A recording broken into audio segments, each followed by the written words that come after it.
Magandang araw. Ito nga pala si Rian Portuguese, your millennial psychologist at welcome sa All About You, ang safe space kung saan pag-uusapan ng tungkol sa'yo. Para sa umagang to, basahin natin yung maiksing question no, mula sa ating sender. Siya si Fresh Gen Z. Hindi siya nagpakilala. Sabi niya, makaka-apekto po ba sa susunod na employer ko kung mabilis akong magre-resign sa trabaho ko ngayon? Pero para sagutin yun, depende kung makaka-apekto ba yun sa next na employer mo. Yung masasabi natin na safe dito, kung wala ka namang ginawa talaga na sobrang tindi, hindi mo kailangan matakot na mag-resign. As long as sana, magre-render ka din ng 30 days. Ngayon, since inopen up mo na din yung usapin na maghahanap ka ng trabaho at fresh Gen Z ka, gusto ko din bigyan ka pa ng iba pang guideline kung sakaling magre-resign ka. Siyempre, ang gusto natin na huwag ka kagad susuko. Pilitin mo pa din, kayanin mo pa din. Pero kung halimbawa, ginawa mo na lahat na makakaya mo, pero wala pa rin nag-work, ito na yon.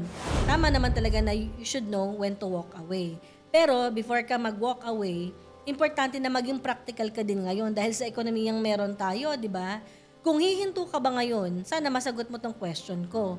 Meron ka bang backup plan? So kung sakali na feeling mo parang wala pang backup plan, baka bago ka mag-resign, importante na naghahanap-hanap ka na din talaga. So yung una nating tip dito, be practical. Tingnan natin, ano ba yung dapat nating gawin? No, maghanap-hanap tayo halimbawa din ng skill set mo. Kung sakali naman na hindi pasok dun sa skill set mo, gaano ka ba ka-open para dun sa training? 'Di ba? So kailangan lang i-make sure natin na bukas tayo dun at talagang ginagawa din natin yung training para syempre na i-apply natin yung natutunan natin dun sa trabahong gagawin natin. So, syempre, consider mo na din, pasok ba to sa location mo?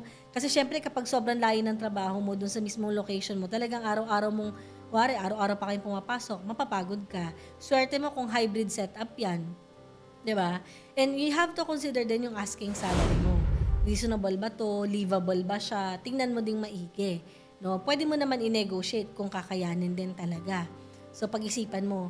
Siyempre, be patient, no? It takes a while para mahanap din natin yung nababagay sa atin na trabaho. So, hindi talaga madali na makahanap ng trabaho na talagang akma sa kung ano yung skill set natin, kung ano din tayo sa person, at kung gaano din ka-supportive sa atin. Pero, yun, tandaan lang, dahil nga ang question may kinalaman dun sa paghahanap ng trabaho at pagre-resign, di ba? Hindi ka bawasan sa pagkatao mo or sa iyo mismo as a person kung sakaling hindi ka kaagad nagtagal sa trabaho na to.